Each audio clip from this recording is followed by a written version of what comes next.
Welcome to episode 327 of the Game Deflators Podcast. My name is John, and I'm joined by Ryan. Hey, everybody, here at the Game Deflators Podcast, we like to talk about games we've recently picked up, games we're currently playing, and we crash into your hearts in this week's Inflation Deflation Challenge. So this week, we're starting our iconic video game characters month or 4 games, whatever we want to call it. And we're going to be playing some Crash Bandicoot on the PlayStation 1. Or we already have played some Crash Bandicoot on the PS1. Yeah.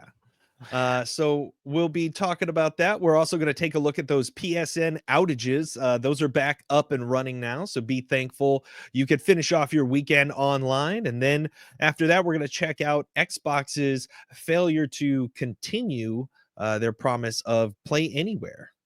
Yep. It's going to be a good episode.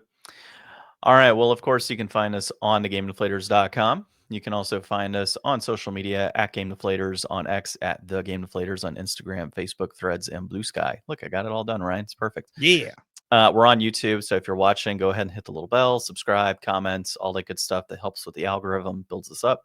And then, of course, you can also find us on a podcast application. If you are listening, thank you. Like, subscribe, comments, 5-star review, maybe 10 if you can do it. Multiple 5-star reviews, anything to support us. It's great. And then if you're interested in merch, we actually have like stuff on our website. So check it out. There's a merch tab. All right. Merch up. Merch up. All right. Let's go ahead and kick off with our recent pickups. I will start. I was playing the old game of what the hell did I order at some point in time. And so I got Chained Echoes recently. Is that like a collector's edition or something? It's like their premium edition, I guess, or maybe that's just how they come in. It's like this really nice slipcover. Really high. It feels like, you know, when you go to Barnes and Noble and they have like those classic books and they just have that like that nice texture to them. Yeah, it's like that actually. So this is First Press Games. So this is number 8. It says, so I'm assuming it's a series. I don't know. I just wanted Chained Echoes. It's heavy. So I can tell that there is more than likely, and it does say it doesn't have like an ESRB or anything. So I don't know. I've never bought from them before, but it's a nice heavy case. So I'm imagining there's a manual and other stuff. And then with what I got this pretty cool coin, actually, a Chained Echoes coin. Oh, nice. Focused. And it's numbered. Let's see if it focuses again. There we go. First Press. Yeah, 1428 out of 5,000 on that. So that's pretty cool. I'm pretty excited about that one. I'd heard about Chained Echoes a long time ago and had just kind of kept my eye out in the event that there was going to be a physical release, and there was. And I guess I ordered it and forgot that I ordered it. So that came in yesterday. And then as far as my currently playing Mario RPG, my wife and I kicked that back up.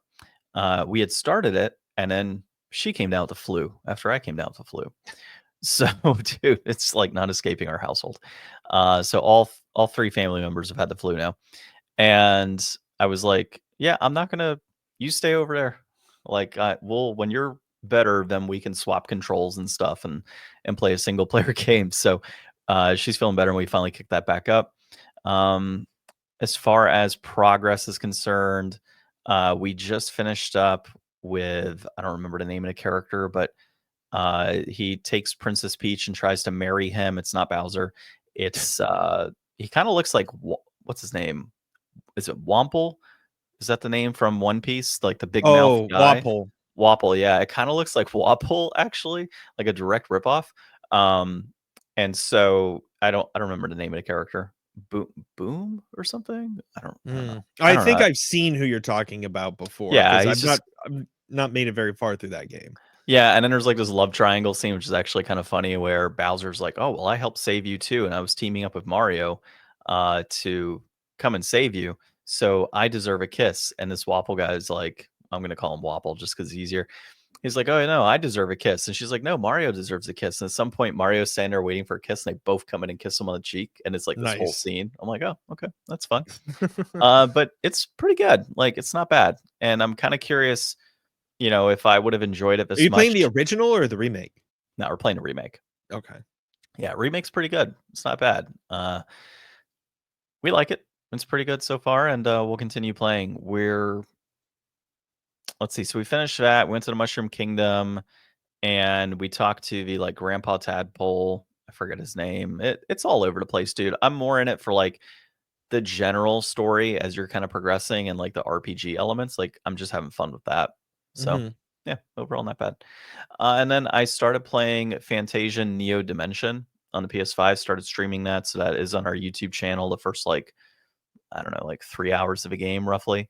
Um, can't exactly tell you character names yet. I think there's a girl that I'm with named Kina. Um, Leo is the main character. We just came across this like elder god or something named Vam. I forget. And then there's like this fortune teller named Owen, I believe, that's tied in with all this. It's difficult because when I finally get a chance to play this game, it's late at night. So I'm like falling asleep in the middle of playing this because it's an RPG, man. Like you're walking around, you do a couple battles, you hear some story. So like I'm pretty sure in the first like two playthroughs that I had, um, like part 1 and 2 on YouTube, there's probably moments where I'm like just walking into a wall or I'm just like the character is standing there and nothing's happening. So if anybody watches and they're like, wow, he really sucks, that's why. I had a Yeah. very similar issue when I was playing a Tale of Paper Refolded, which I don't even think I noted it on the podcast if I was playing that before, but I Yeah, completed you that. talked about it, but you finished Oh, it? yeah, right, like Little Neighbors. Yeah, I finished that recently, and so, like, that game, there there was, like, one night where I was trying to go up this, like, um, winding track, and I kept falling off the edge and dying, and it was I was falling off the edge and dying and waking up when I would die, so I'm like, "Damn it," so I'd have to start back up, and I literally would fall asleep each time, so I'm like, "Alright, screw it, like, I'm gonna delete this stream because it's gonna look so bad with me just constantly, like, going in a circle and then falling down, going in a circle, falling down for, like, 30 minutes." Mhm. And it wasn't even that long of a section. Like the section itself maybe took me 30 minutes, but for whatever reason, that stream was like an hour because I kept falling asleep in the middle of it. So yeah, gaming in your 30s sucks, dude. It's not easy. So yeah, Gotta that's make that time somehow. yeah. And I think we talked D&D already last week, right? Yeah, we did. Mhm. So we had the update on that. We'll kick it back up next Sunday. We'll have everybody over and we'll continue Strixhaven, have a little update on that. And then Pokemon TCG, I know you got your updates. I will just say I am still pulling straight trash. Mhm. I know, I, I'm so sorry about that. it's ridiculous, dude. I'm wondering if people that buy the premium pass get better pulls because I noticed that when I had the premium pass, I was getting consistently better pulls in all my packs. Whereas now that I don't have it, I don't get consistent pulls. So I am wondering if that's tied to like the system of like, okay, yeah, Ryan is paying for a premium pass. He's going to get better pulls than John, who's just trying to skate by for free, and is going to have very poor pull rates by comparison. Yeah. Like, I definitely when I first started, I mean, the game just launched, so who Yeah. knows if anything was different then, and then, got that premium trial pretty quick, and Hmm. then Mythical Island, I felt like my pulls definitely weren't as good as, like, the beginning of Genetic Apex or, what I've been getting, with Whereas Space Time. whereas my Mythical Island pulls were great, but I also had the premium pass at that point. Mhm. So yeah, this morning I had my packs to pull. I pulled a 2-star Dialga, which was sweet. And then I went over and I opened a Palkia pack and I got my first God pack. I got 2-star Weavile, Mars, the cool 2-star Infernape and Miss Magus. And then I already had the 1-star Giratina, but still pretty sweet pack. Hopefully you'll be able to get a wonder pick off of that at least. Yeah, you know what? Let me check right now because I looked this morning when you showed me and there was no Wonder Pick available. So Mhm. I did that immediately, actually. Theoretically, I should be able to get a Wonder Pick from you off that. Yeah. So let's see. I'll Spread log the in. luck. And then I Yeah, actually this morning I wonder picked a second Darkrai EX finally too. So yeah. I'm See, doing pretty good with space time. Even the Wonder Picks, I wonder if it's like if you have a premium pass, you're gonna get a better I've been Wonder Pick. seeing I feel like better wonder picks too. Honestly, I've been seeing more like art cards and EXs in there than I Yeah, thought I was before. you are not on the list. I mean, for it's one got day. like several spots that update at different hours throughout the day. So I guess just keep checking back with it. Yeah, last time I checked was probably 7 a.m. or so, Okay. or 8 a.m. Yeah, because you had sent me about that time. So, yep, I didn't see it then. Haven't seen it yet. And I So checked other the than expired section too, and it's not in the expired area. yeah.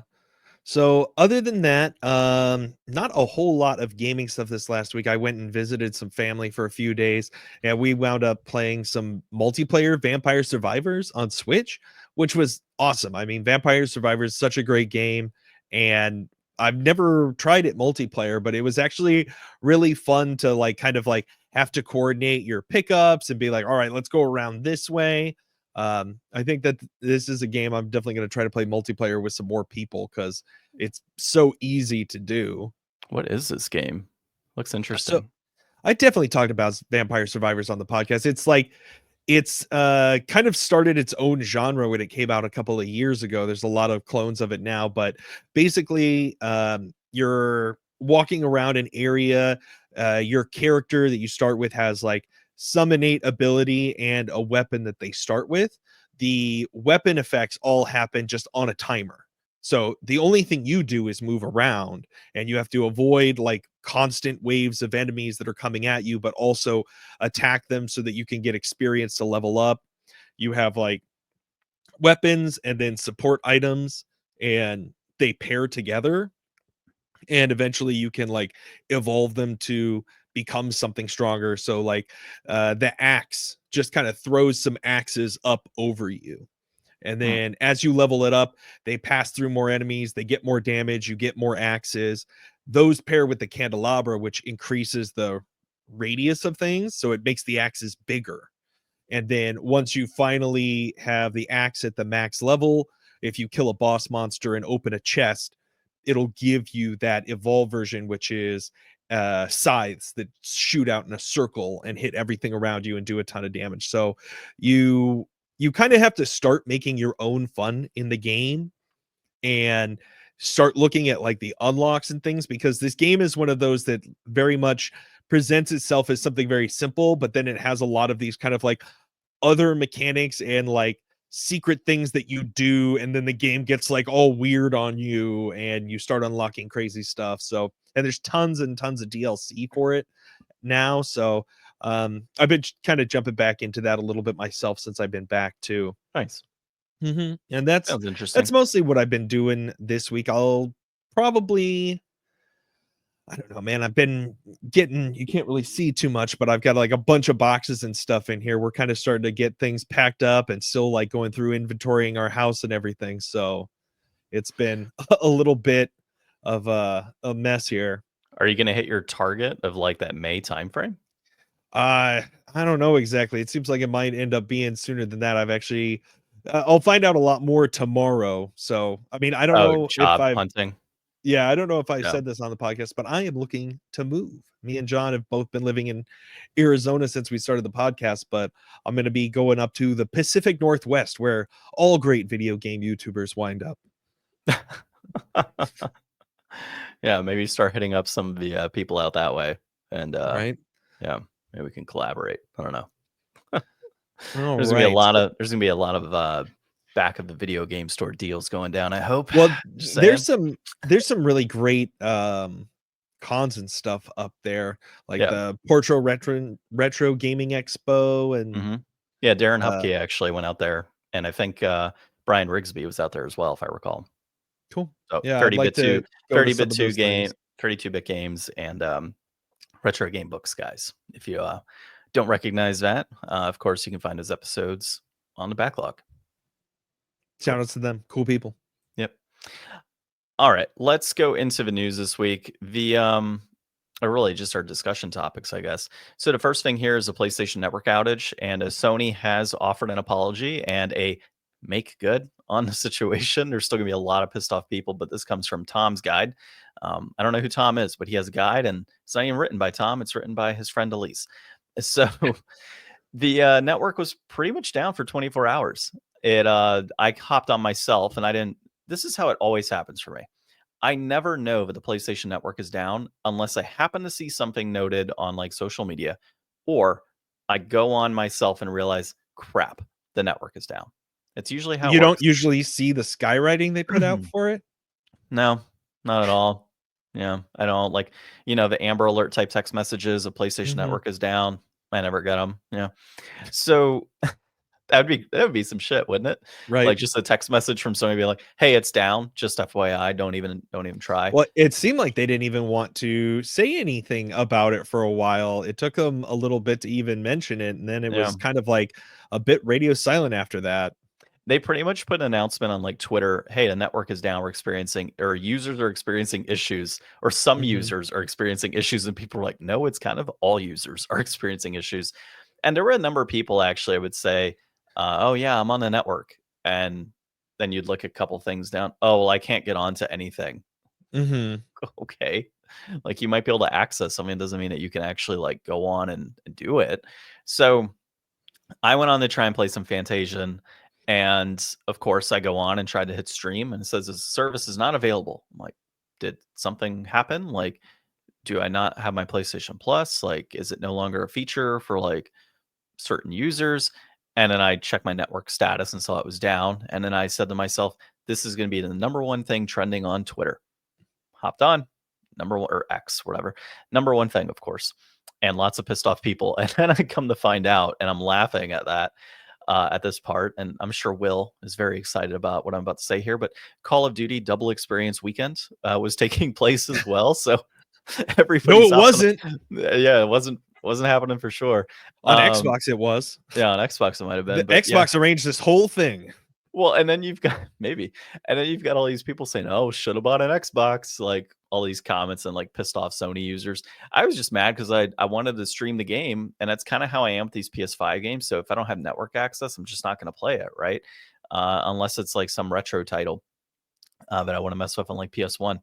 So yeah, I mean that was the issue there, but it pretty much was out 24 hours. It came back on yesterday at some point because I wanted to stream in the afternoon and it still wasn't available. My understanding, sometime around like 6 or 8, it got picked back up and it was fine. They haven't noted what it actually was that caused the outage. So there's a lot of rumors going around about that. And their make good is everybody's getting an additional 5 days of PlayStation Plus. I mean, So it works, I guess, as a yeah, apology, and I mean, nobody's gonna say no to it. The thing that has been in my mind, like the scenario I keep thinking of is like, there's some kid who like just got a PlayStation for his birthday on Friday, and he was like, "Yeah, I'm gonna play," and he couldn't even like set it yeah. up. Well, It and was then you just got like then you got people like me. It's a Friday night. I'm like, all right, finally, I can sit back and Mhm. relax after a week of work. And then, well, shitty. Nope.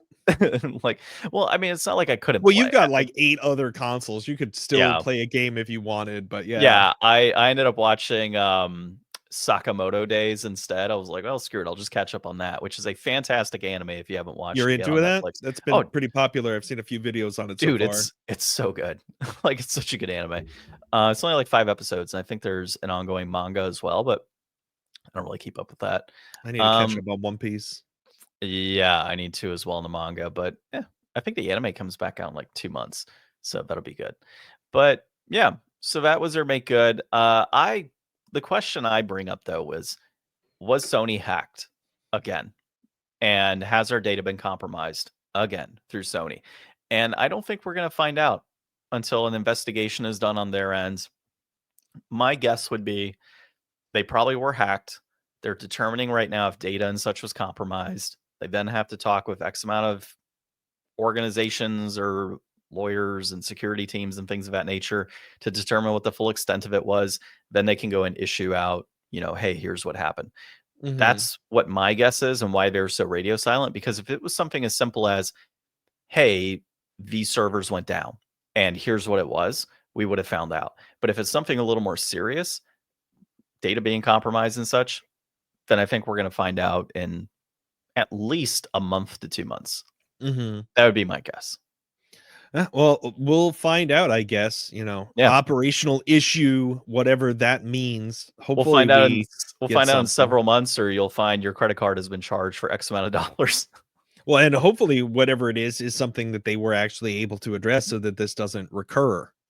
It's already occurred before. I just think Sony needs to put some more dollars towards security at this Mhm. point. Like their network has gone out several times in the past. Like and in the last couple of years it's gone out. Maybe not to the full extent of 24 hours, but when a company goes radio silent like that, I don't think that's very good. Yeah. Yeah. Definitely could have, put out some more words to let people know what was going on there.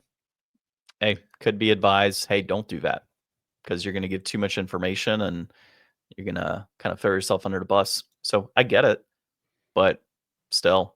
So word to many people out there, like I recently actually removed my credit card data from there from their automated payment.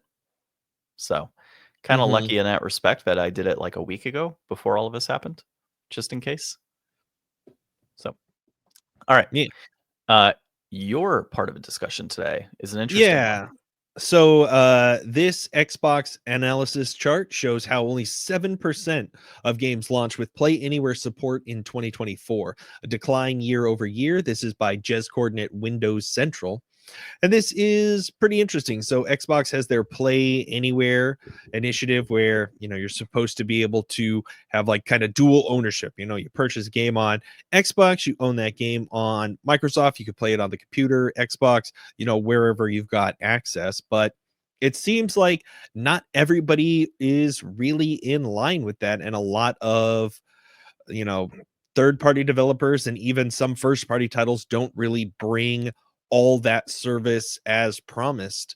So they've got a list here, just some bar charts going up.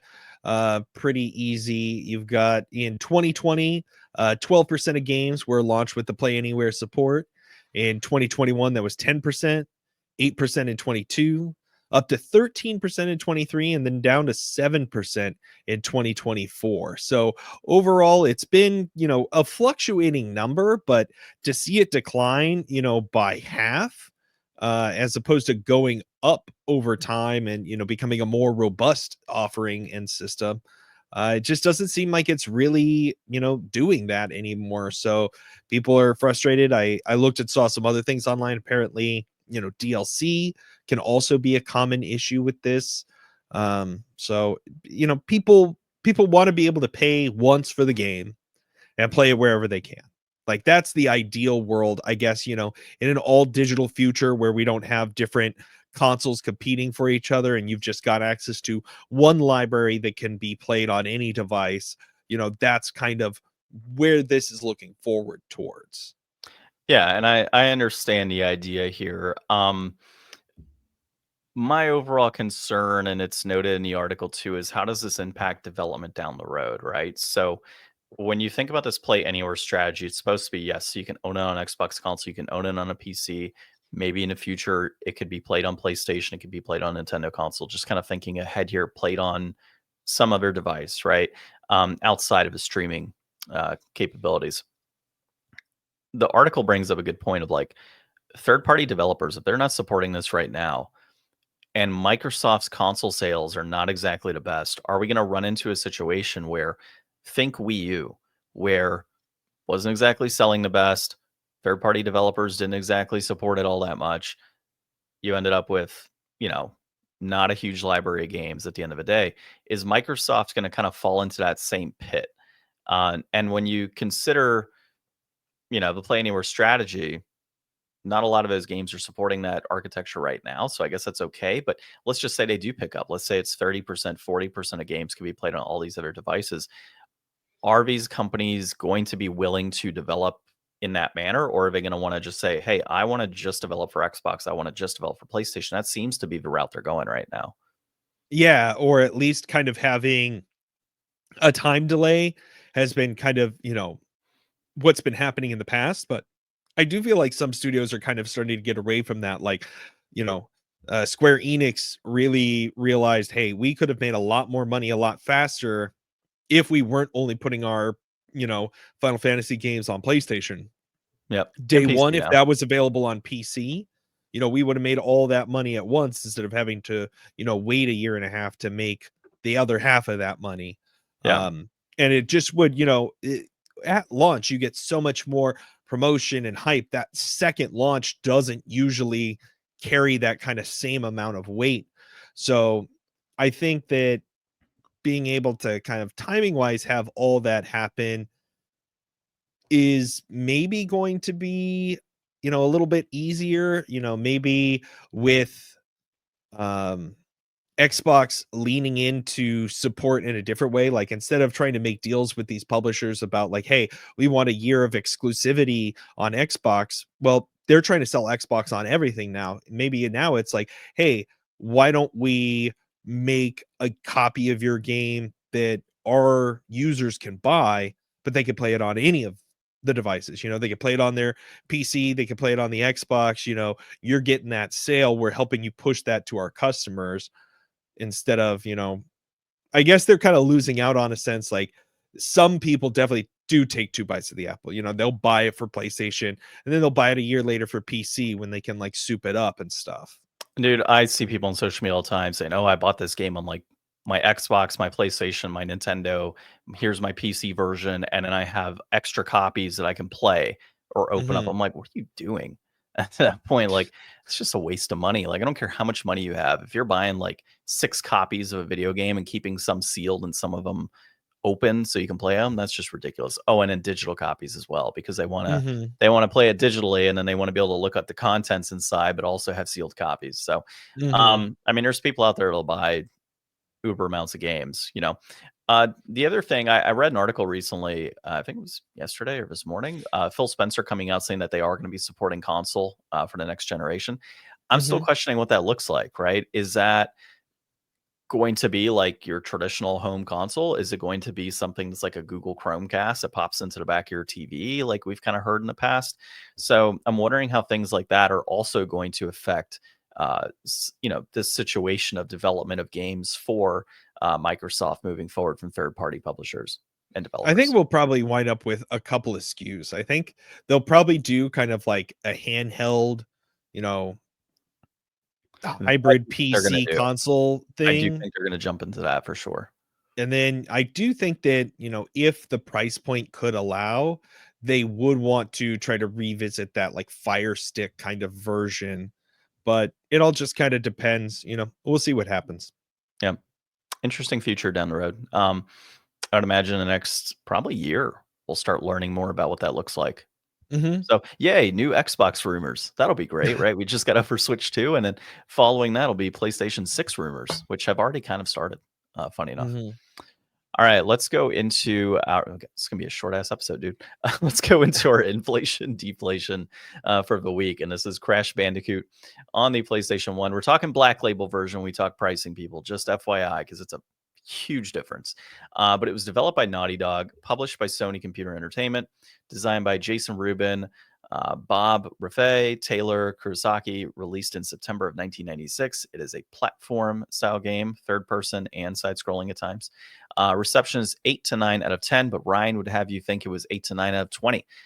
So just throwing that out there, you and your Right. errors.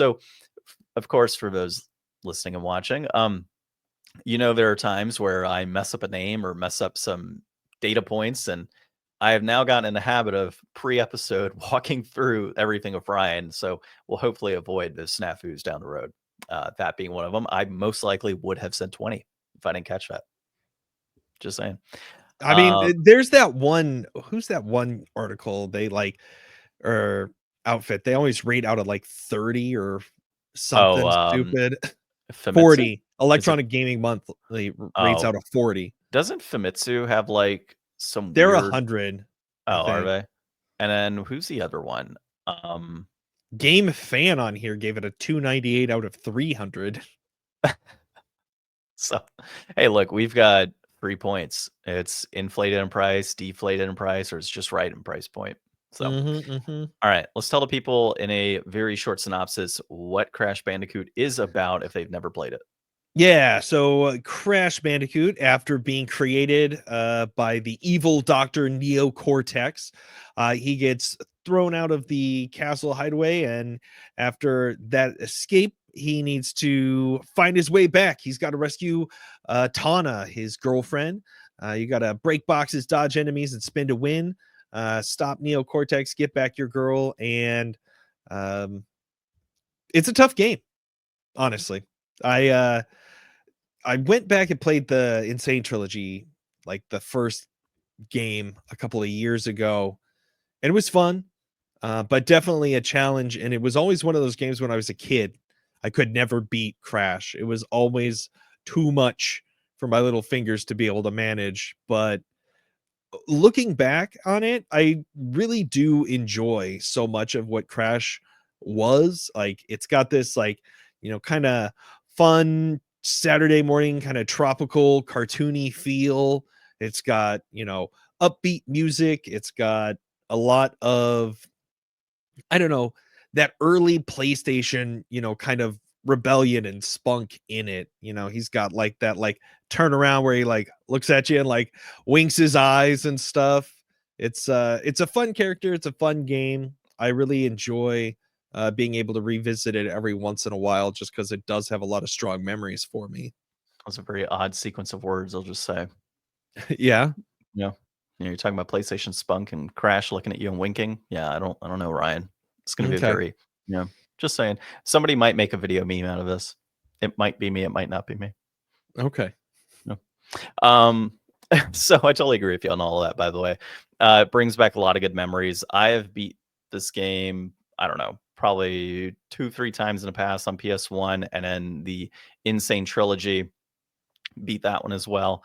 I agree with you. It is a fairly difficult game. But I never really it's never been a break the control type of game for me. Yes, there can be moments that are frustrating that you're trying to get across in platforming, but overall, like I've been able to complete them all, no issue back when I was a kid, teenager, moving forward into adulthood. I've never truly had problems with this game and I've always enjoyed the platform. It's been one of my favorites.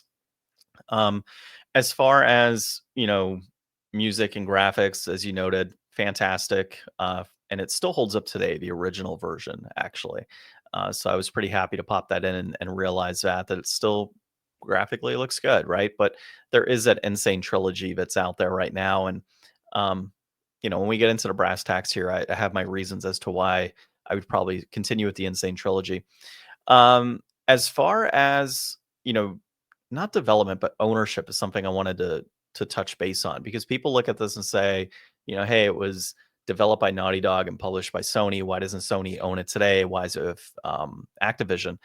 I never really thought about this while looking into it, but apparently Universal owned this, and there was a Hmm. partnership with Sony to create this game. So your first iterations of a game were specifically like Naughty Dog and Sony. And then after that partnership of Universal ended, it went into other developers and publishers down the road. And so that's why, you Crash Bandicoot number one is like so well revered. And then you kind of go later into the franchise, and it's not as great. Um, in other periods of time, but that makes sense as to why Microsoft now owns, the original PlayStation mascot because, you know, Universal technically owned it the entire way. I do question how things would have looked if Sony would have said, "Hey, we actually want to purchase that property from you," years Yeah, ago. they never really kind of landed on a big iconic mascot character, but Crash was definitely one of the ones in the running and really like if you weren't around during the 90s, there were these great commercials with this guy in like this big Crash outfit with like With a a megaphone. Yeah. megaphone and he's like yelling crap about talking bad about Nintendo and stuff. Yeah, I mean, it was good times, and yeah, I grew up with that being the mascot, right, for PlayStation. And then years later, of course, it kind of dissipated and it wasn't the mascot any longer. And now it is owned by Microsoft. It's the weirdest sequence of things. But as a whole, for this game, I would highly recommend it for folks. I don't know many people that haven't played Crash Bandicoot. If you haven't, It's pretty foundational. yeah, there's a lot of great platforming.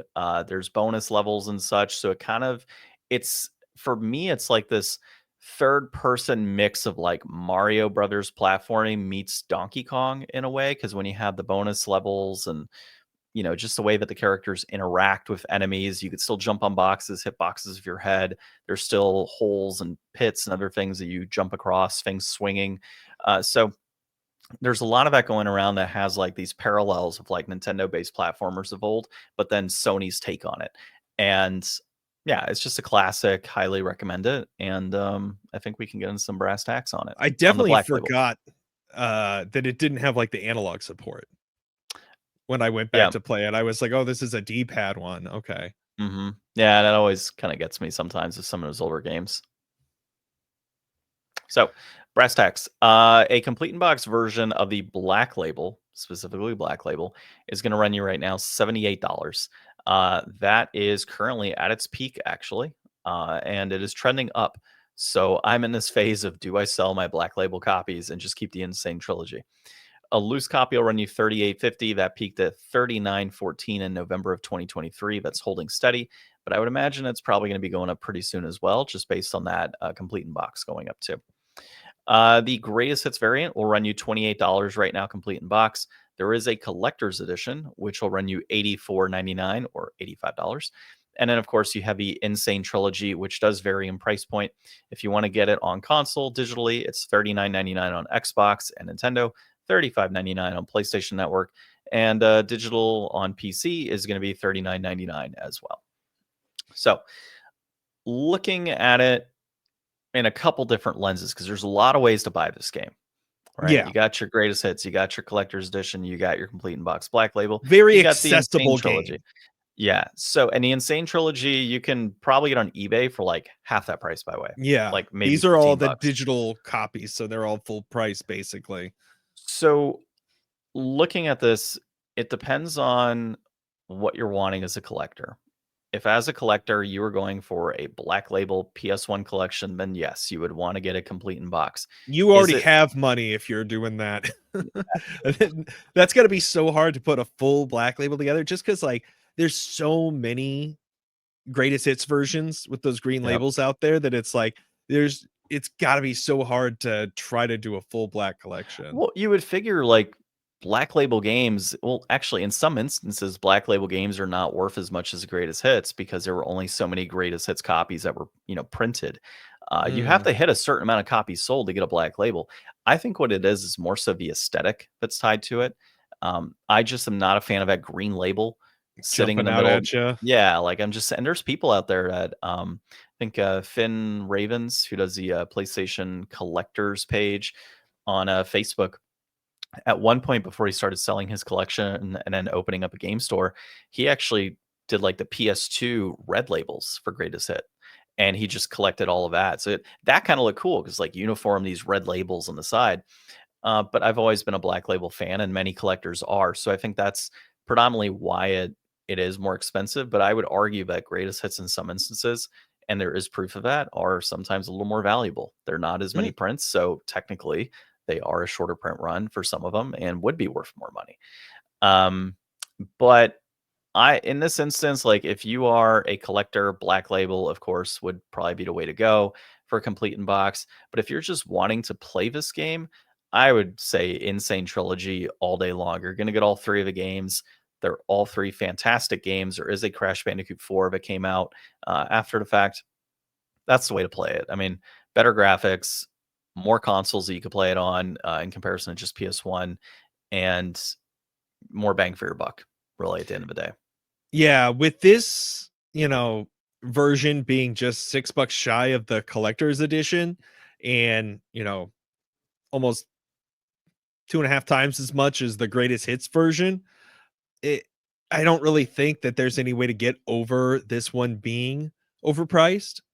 Yeah. So definitely I would say the Insane Trilogy or just getting that greatest hits version and playing it on the regular PlayStation is fine. I mean, $28 is still, I don't know. It feels like a lot for a PlayStation game, but I mean, this is a really good platformer that's like legendary. I don't know. I probably the Insane Trilogy is the way to go, I think.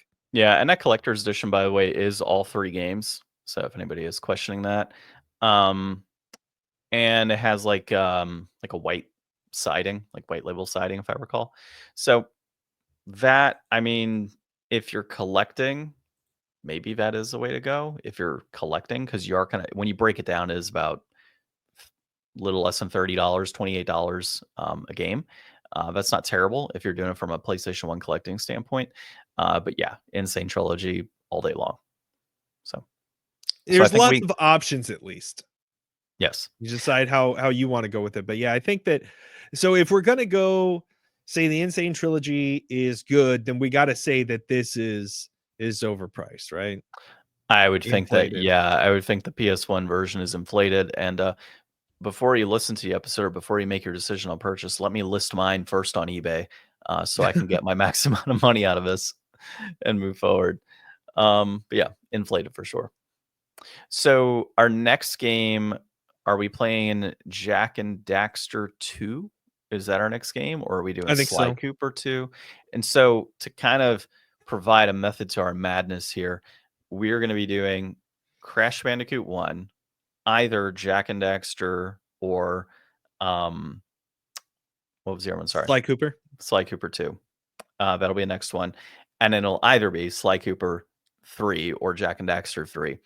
And then our last game will be Mega Man 4, also known as Rockman. Yeah. Just inexplicably, he's in there. Yeah.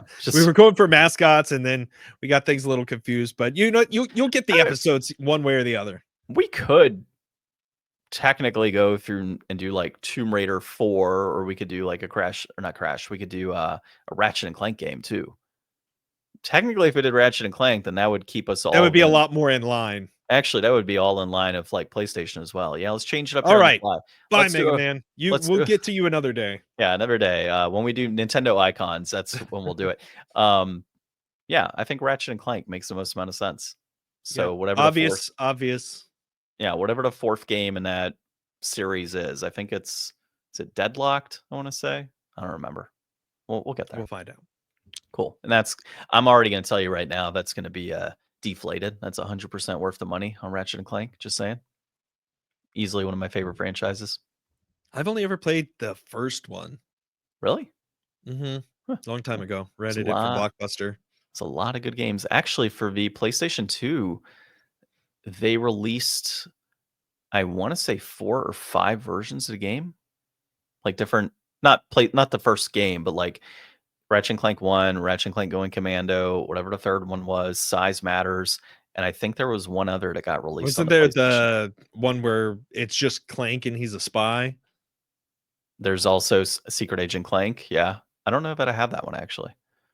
So yeah, a lot of games got released on the PS2 for that franchise. So you can understand why I'd be disappointed that PlayStation 4 and PlayStation 5 have not exactly stood up to the amount of games that were released at that point in time. So great franchise. All right. Well, until that episode and the other episodes of More Icons, this has been episode 327 of the Game Deflators Podcast. My name's John. I'm Ryan. And thanks for listening and watching.